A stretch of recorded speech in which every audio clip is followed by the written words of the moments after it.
Pozdravljeni vsi! Danes si bomo ogledali življenje Narise in Catherine Bowes-Lyon, sestričen v prvem kolenu kraljice Elizabete II. Te sodobnice pokojne kraljice so se rodile s hudimi duševnimi motnjami in jih je širša kraljeva družina kmalu odrinila na rob v škandalu, ki je prišel na dan šele desetletja kasneje. Pridružite se mi, ko bomo raziskovali njuno zgodbo. Preden začnemo raziskovati tragični življenji Narise in Catherine Bowes-Lyon ter škandal, ki jo je obdajal, moramo najprej ugotoviti, kdo so bili Bowes-Lyonovi. Družinsko ime je nastalo sredi 18. stoletja, ko je John Bowles, 9. grof Strathmore in Kinghorn v škotskem plemstvu, ki je bil tudi poglavar klana. Lyon je z aktom parlamenta prejel novo aristokratsko ime Bowes-Lyon. Družina lahko svojo rodovino sledi vse do 14. stoletja, ko je John Lyon, lord Glamesa, služil kot komornik Škotske, medtem ko izvor družine sega vse do 11. stoletje. Na začetku 20. stoletja je bil glava družine Bowles-Lyon Claude Bowles-Lyon, 14. grof Strathmore in Kinghorn. Njegov drugi najstarejši sin John, ki se je rodil leta 1886, je bil oče Narise in Katarine. Tako sta bili vnukinji 14. grofa, enega najvišjih plemičev v britanskem plemstvu. Zaradi ugleda družine Bowes-Lyon se je John poročil s Fenello Hepburn Stuart Forbes Traphasis, mlajšo hčerko 21. barona Clintona.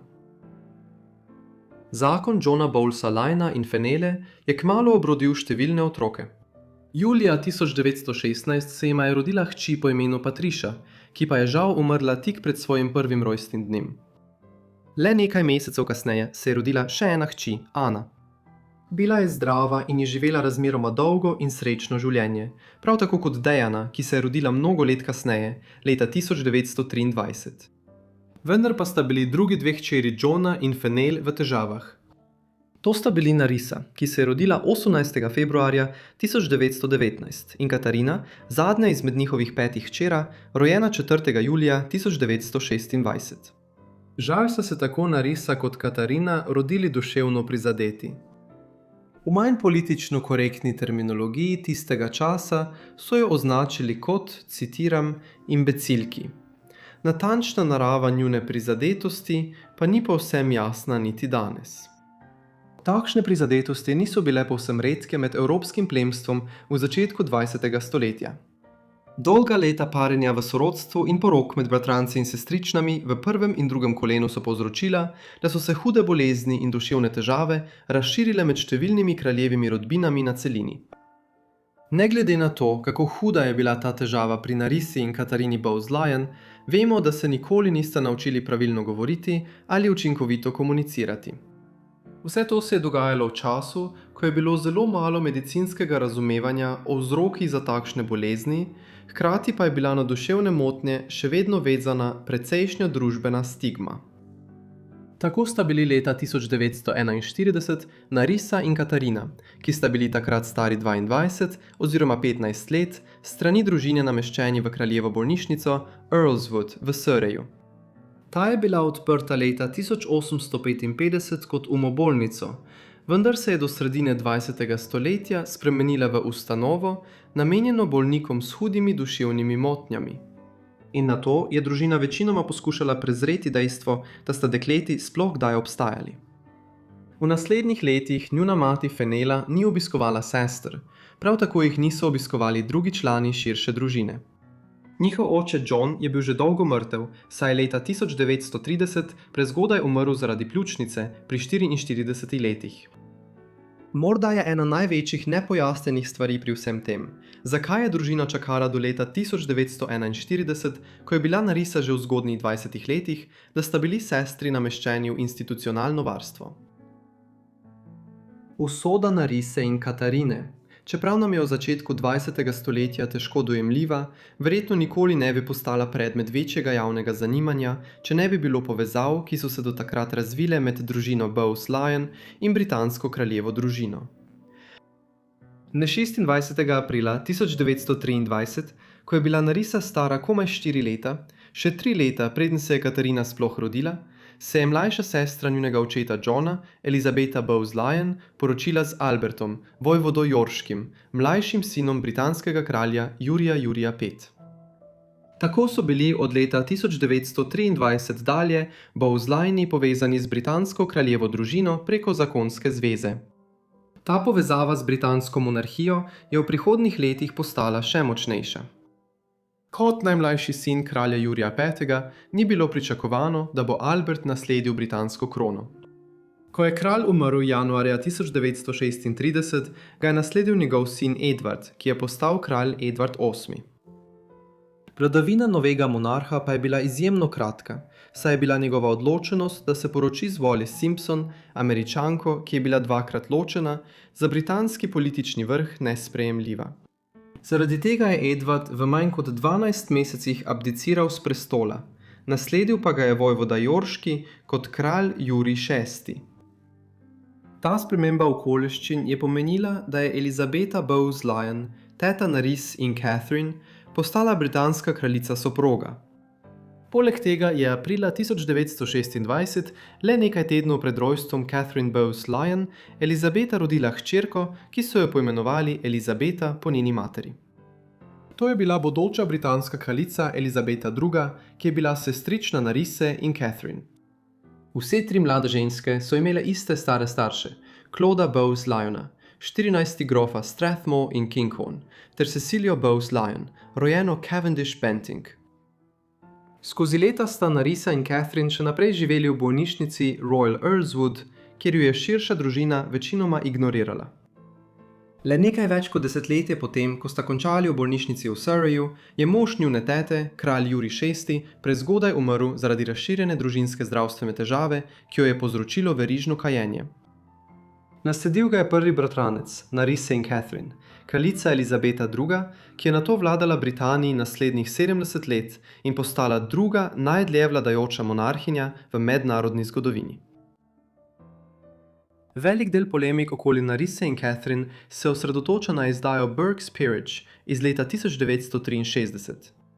Burke's Peerage je genealogska študija, ki izhaja vsako leto in vsebuje podrobnosti o vseh članih britanskega in irskega plemstva, njihovih prednikih in trenutnih članih teh družin, vključno z razširjenimi člani kraljeve družine, vojvodami, grofi, baroneti, baroni in drugimi zemljiškimi plemiškimi družinami.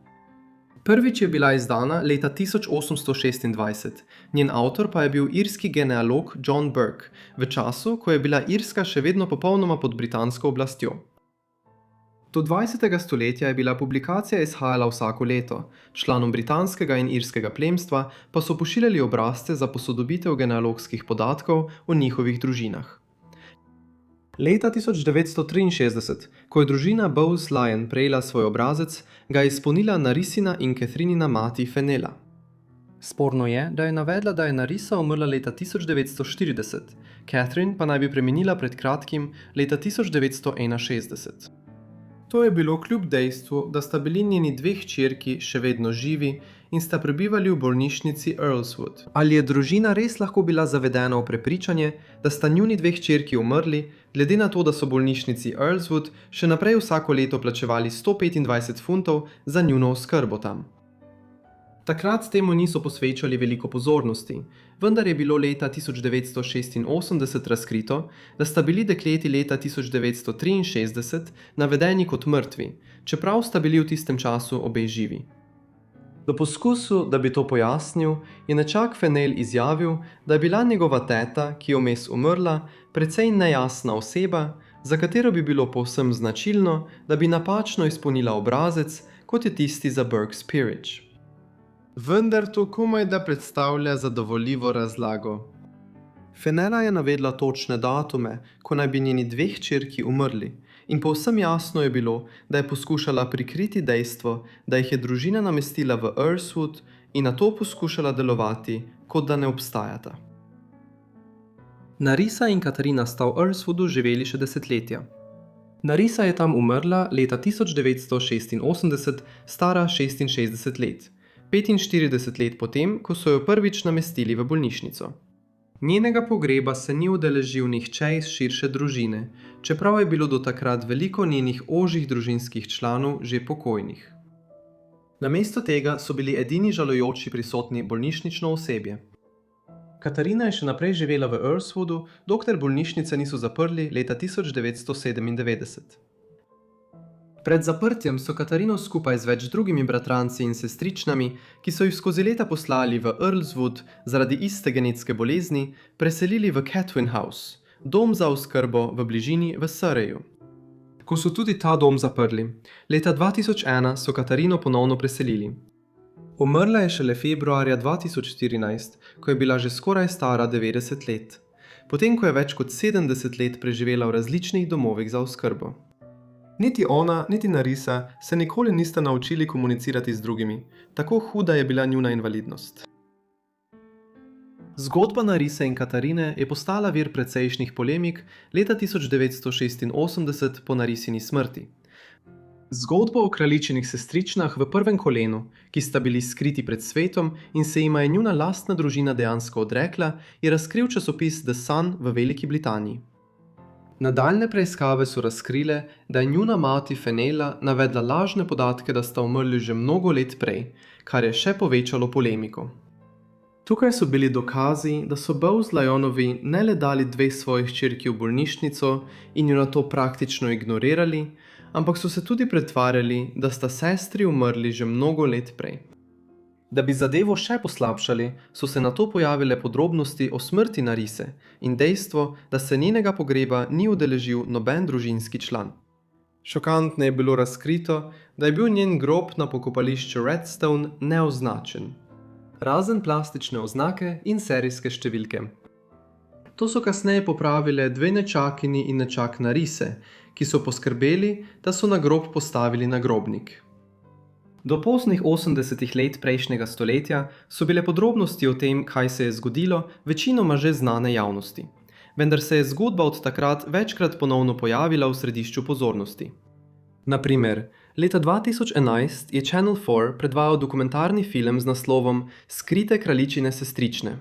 Ta dokumentarec je zavzel uredniško stališče, da sta bili sestri prezrti in slabo obravnavani strani svoje družine, medtem ko je širša družina Bowes-Lyon živela v ugledju in razkošju.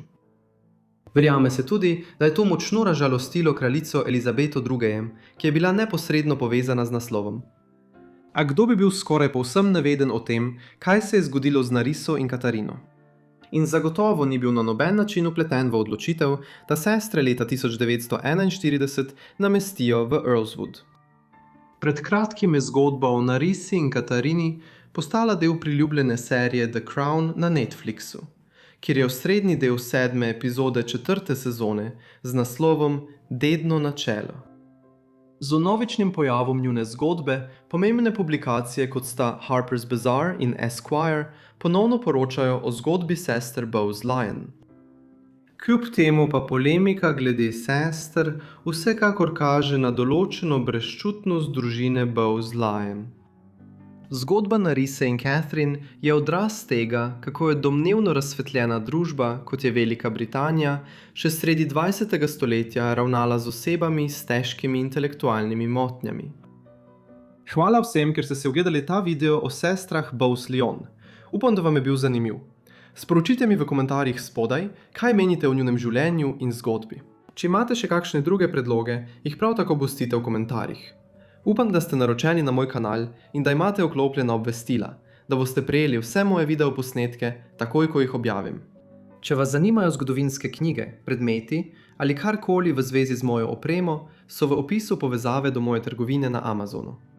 To je vse z moje strani, zato se vidimo v naslednjem pozabljenem življenju. Hvala.